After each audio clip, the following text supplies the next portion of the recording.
Hey everyone. So today's going to be fun because I recently had the pleasure of sitting down and talking with Benji Block on the B2B Growth podcast, and we're going to share that episode with you here today. So you've probably heard of B2B Growth. It's one of the top podcasts for B2B marketers, and I think they have something like 160,000 monthly downloads with more than 2,000 or so episodes. Definitely go and check it out if you haven't already. But in this episode with Benji, I dive in pretty deep talking about B2B marketing, and specifically, we talk about attribution. We had a great conversation, and I hope you're going to get something out of it. So let's jump into it. Welcome back to B2B Growth. I'm your host, Benji Block. Today, I am joined by Eric Stockton, VP of Demand Generation at Constant Contact. And Eric, we're so glad to have you with us today. Hey, thanks, man. I appreciate it. For sure. So you guys you were at SharpSpring, and now Constant Contact, a kind of recent acquisition. It's a whole deal. So I want to say congratulations there. Yeah, I appreciate that. Yeah, that was, seems like a lifetime ago, but I think it was just 5 months. Man, I know business moves fast, but we're actually here today. Was excited to get to chat with you because we want to discuss a recent research report that you guys published around attribution and how it actually works, which I think is something that we're all wondering. And now everybody's sitting on the edge of their seat. Eric's about to give us some wisdom and drop some bombs. I wonder, Eric, would you just give us the genesis of this project and this research report? Yeah, so this is actually, it's a fun thing because I'm using my own data to figure out, what it was that was driving our customers, right? So we have just to give you some background, we have a B2B sales motion where that's our go to market, and we are primarily getting people to come in and ask for a demo to talk to a sales rep, and coming in as somebody who's running demand, really just getting real comfortable with how people are coming in, how they're finding you, how they're attaching to, driving into turning into a lead that ultimately it turns into a closed won deal has been, sort of my first solid month of my life, really, at SharpSpring, just trying to learn. And so what we did is we just took some data, and I think we're going to talk through some of that, but it's pretty fascinating, or at least I found it fascinating. Maybe I'm just a data nerd, but it was. Oh no, we awesome. got plenty of data nerds listening to this, so feel free to nerd out. But here's the conundrum, right? So it's felt across marketing and sales, and I'll just quote the paper here to kind of set this thing up. But the concept of a funnel provides this nice kind of neat progression of a large group of prospects dwindling down in size until you're left with, just this smaller group of client and sales. It's so nice and neat. And the funnel has been around for a long time. And if I Google search marketing funnel, a lot of the images look pretty much the exact same, right? Yeah. So with all of that, we're seeing huge shifts. And I wonder how would you, I guess, present the main problem, Eric, from this traditional marketing funnel that most of us were handed, most of us are looking at, and maybe contrast that to reality a bit. Yeah, so I think that's true, right? So we all sort of grown up on what the funnel is, and I think, frankly, we need a funnel to be able to communicate to non-marketing executives how people pass through from, traffic to, something that's going into a lead form and then into a pipeline all the way through to a closed won deal. Like, you have to have that to be able to articulate and talk about where the drop off is, and talk about different stages of the funnel, that sort of thing. So, but I think what we've where we've gotten away a little bit from reality is every marketer in their gut knows that that's not how buyers technically buy, right? What really happens, instead of it being a nice, neat graphic where people are passing from stage to stage, it's more, the way I describe it, it's more like, have you ever seen Plinko? I don't know if you're old enough for this, but when Plinko was a game show. Okay. That was, you remember The Price is Right? So Yep. Plinko was a game that was on Price is Right. And what would happen is you would take this disc at the top, and then you would drop it, and it would hit these little pins, and it would just bounce. Okay, I know exactly what you're talking about. Yep. And then drop into some bucket. But you didn't know what bucket it was going to drop into. And so that was typically, the conundrum, right? You'd have these people, they would drop them in, and then it would ultimately come down. And I think that's a lot of what marketers know is happening, right? So the buyer is sort of like bouncing around on different interaction points across across their buyer journey.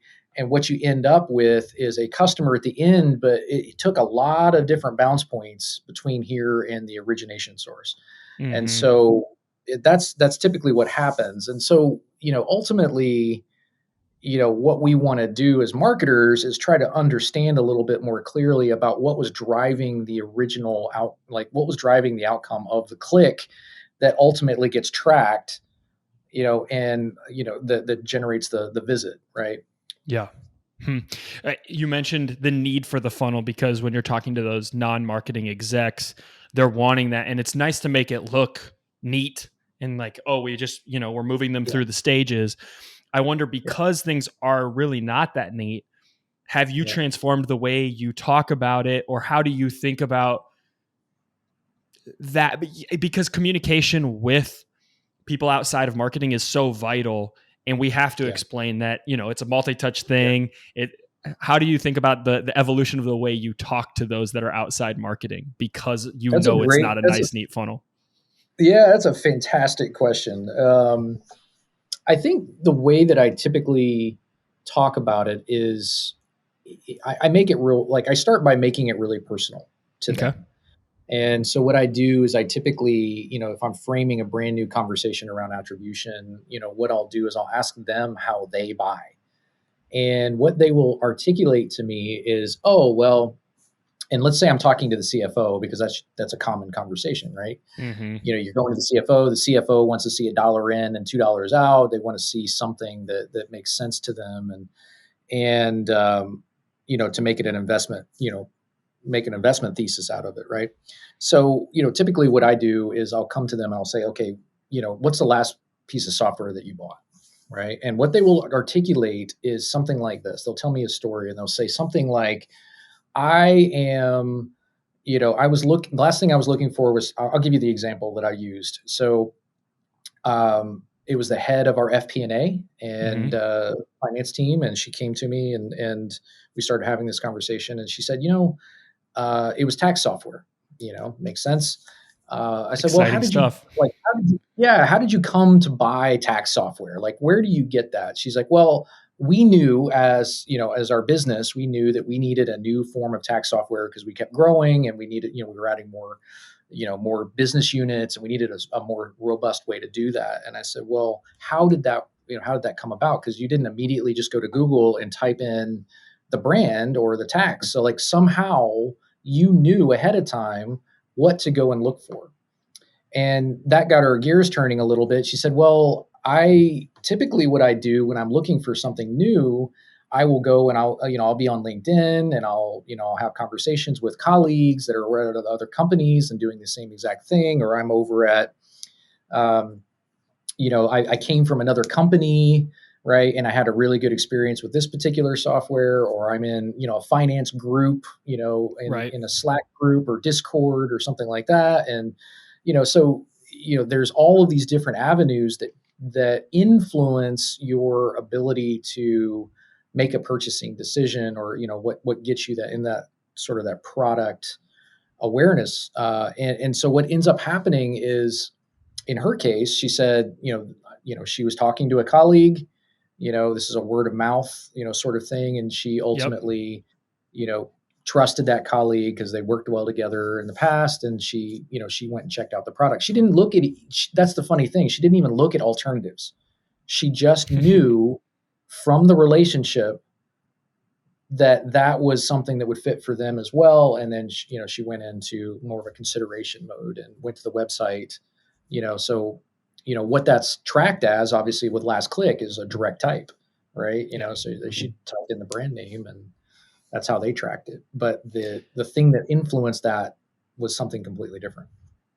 I love just that starting place of asking them how they buy. It gets their gears turning, and then then it's extremely easy to explain how complicated the Yeah, it makes it personal, yeah right? It makes yeah. it personal and they connect the dots.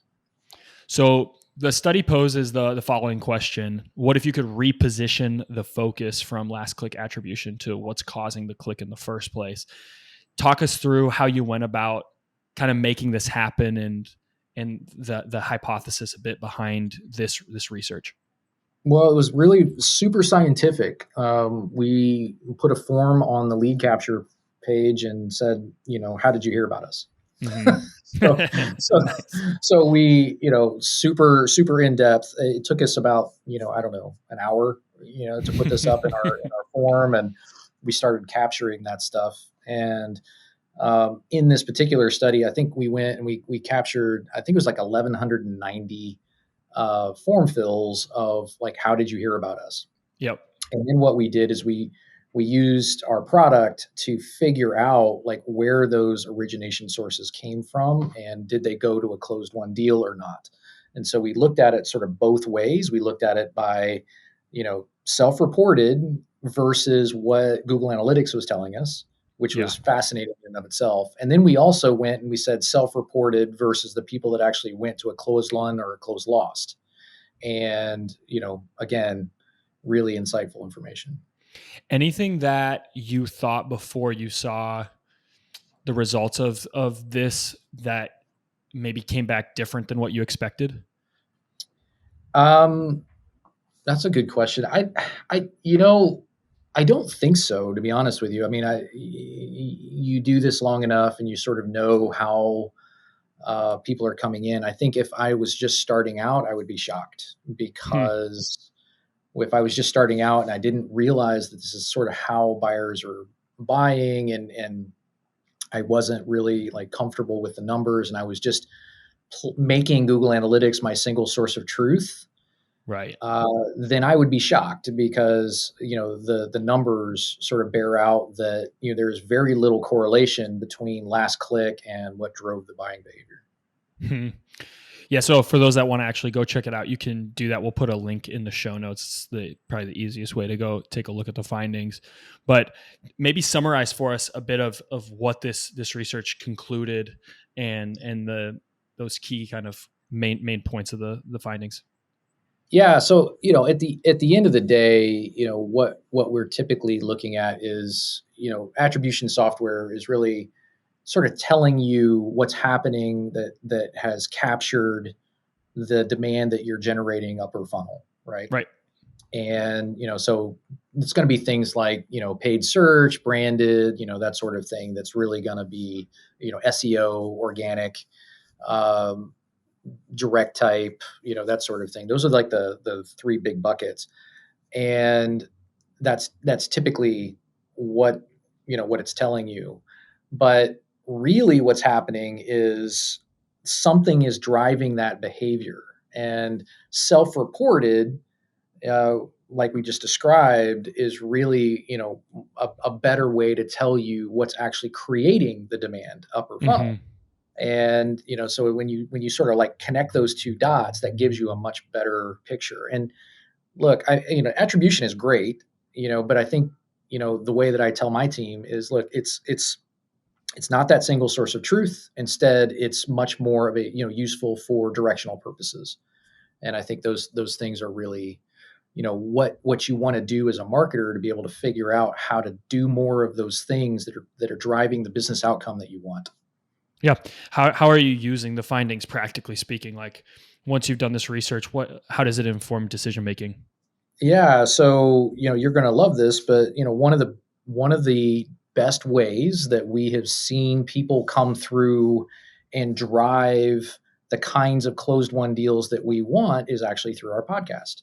Yep. And so we have a podcast, and we've done, I don't know, 70 or 80 episodes, something like that. And we have a growing number, larger and larger percentage of people who are telling us in their self-reported attribution that they're hearing about us on the podcast. And something obviously resonated with them to be able to get them to come to the website and check us out. Walk me down that road a little bit, because obviously I'm selfishly in that podcasting game. So I want to ask a follow-up question here, but I know there's a lot of people in content that would be in the same headspace. What are you guys doing that you feel like is working really well to go from, hey, we produce good content that we're proud of, to we're actually seeing it as a driver of how they heard about us?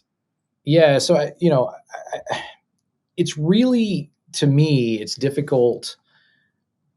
I think it's a function of like what your goal is, as a marketing team, and also a function of your budget. But the way that, I would look at this is, the podcast, sort of becomes that core content that Does. we are then able to leverage in other ways. And in the way that we leverage well, in a number of different ways, but, other things like organic social and other places, we do a lot of paid social. So we'll take like a good 45-minute clip or something like that, and we'll chop it up into two or three, 30-second to 2-minute clips that are very telling, that drive home the pain point that we know our ICP is having.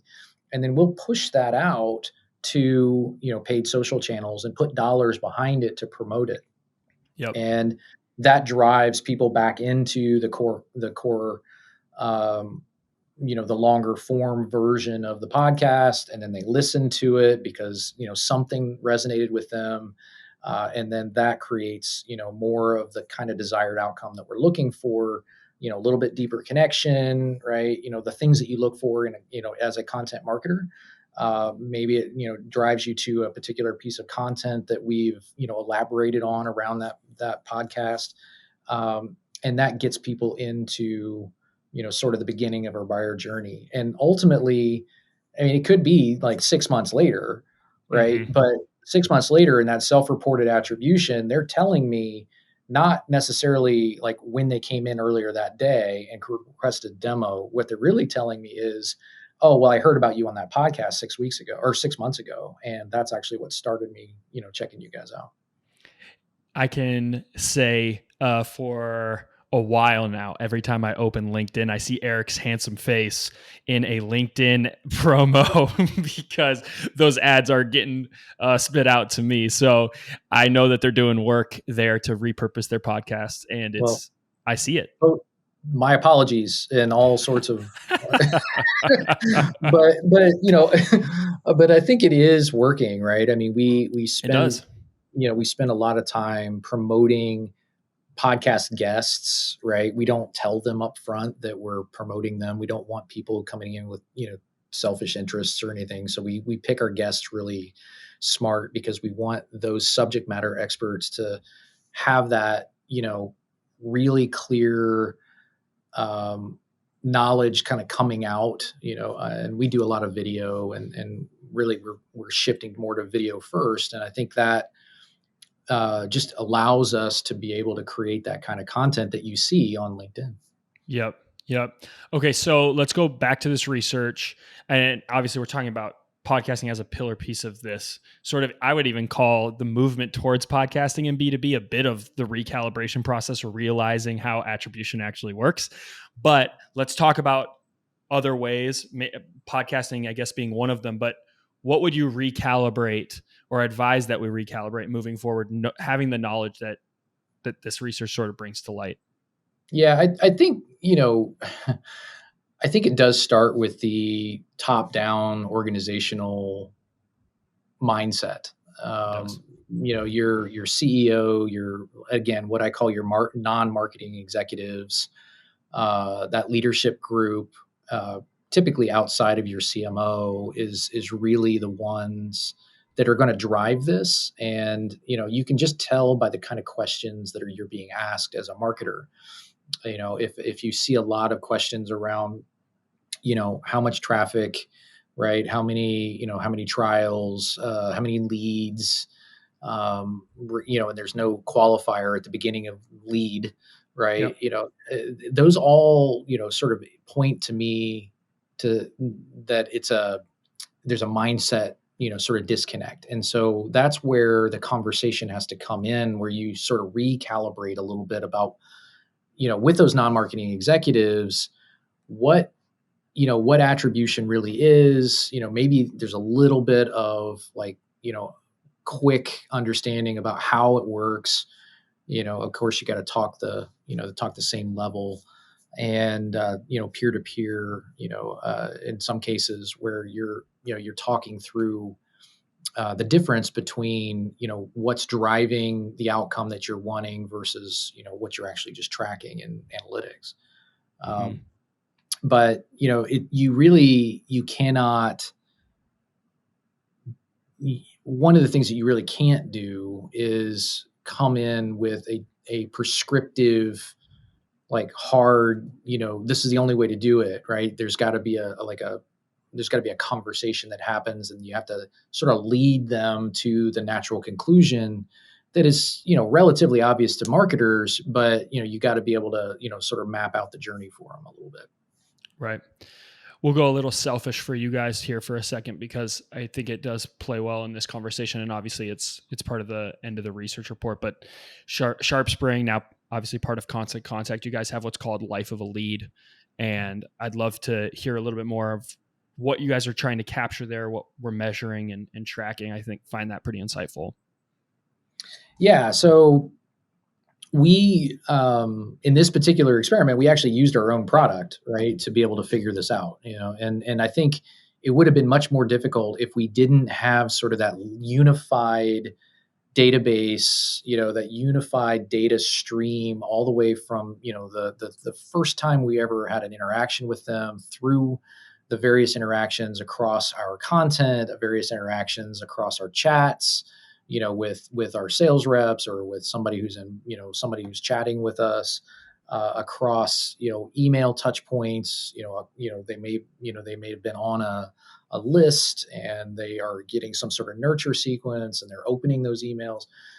All of those touch points ultimately, if you're doing it right, ultimately lead to the desired outcome, right? Yeah. Which is, a demo request or, a free trial or, something like that. And what SharpSpring has is sort of this timeline view of all of those various interactions across chat, across your landing pages, across your content, across, the email, series, and they may be in a drip campaign or a conversation with a sales rep. Maybe it didn't close, but all of that is cataloged inside the Life of the Lead.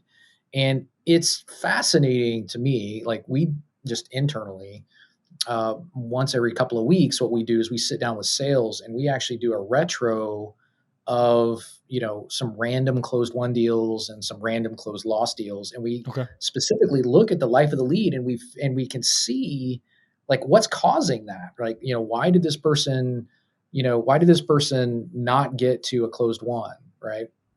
Oh, well, it's because, they came in and, there was literally no interaction. They came in, they bounced, right? And then they came back, and then they had a quick conversation and they were out the door again, versus somebody who was at closed won, and that buyer behavior is much more like, they come in, they're actually looking at our content, typically they come in on a content page, right? Because they're trying to solve a specific problem, and then they ultimately end up, looking at our pricing page, or they look at, some of our other pieces of content that they self-educate against. And then they go to request a demo, because at that point they're much more, what I call pre-baked, right? These are people that are already further along in the consideration set. And then then they're ready to talk to a sales rep about their specific use case, which is a much more rich conversation with somebody who's in sales. So that Life of the Lead really just stitches all of that stuff, all of those various customer interactions together to help give you that view that you want. Give me what you think, having looked at some of these, and just, you're saying you're like pulling some of the random ones, but like, do you see a common denominator and why you think people drop off, or like what's like one of the main common issues? Why they drop out and they don't, why they don't before they enter the sales conversation, or exactly after? Before they enter before they enter the sales conversation, these are going to be literal, not literal. These are going to be figurative tire kickers, right? Where these are folks that are coming in. They may have seen an ad, right? They may have seen something that we're doing in paid social, and it might be interesting to them. They come to the website and they figure out really quickly that, hey, you know what? SharpSpring is not for me, right? The message didn't resonate. it doesn't fit my specific use case, and then they're back out the door again. And that's okay, right? We don't fit everybody. And frankly, that's like our messaging ought to do that, right? It ought to repel the people that aren't going to be good customers. So we see the people that come in and leave typically follow that sort of profile or fit that profile. Well, as we start to wrap up here, what's the shift in mindset? So let's say someone leaves this episode, we're chatting to Eric, and they're going, okay, I'm going to move forward. I want to maybe get away from typical market funnel thinking, or even just in my conversation with the C-suite, I want to make sure that, I'm not presenting it like it's just this one perfectly neat thing. But what's the mindset shift you want people to walk away from this conversation with, Eric? Yeah, I think at the end of the day, there is way too much data to be able to do this without some level of buyer intelligence or automation, to be able to track all of those various touch points that you want. It doesn't have to be overly complex, and it doesn't have to be overly expensive, but you do need something that will sort of catalog all of those various touch points for you. And I think, so that's probably number one. Number two is maybe that, your interactions are really directly either positively or negatively impacting the sale and or the deal that you're closing. Just like we talked about a minute ago with the marketing, we want to repel the people that would not be a good fit before they ever get on a call or start a free trial. Yeah. So we have the capacity to do that, but I think what we lack as marketers, and we know that intuitively, but I think what we lack as marketers is the sort of the tool set or the analytics to be able to prove that out to an executive.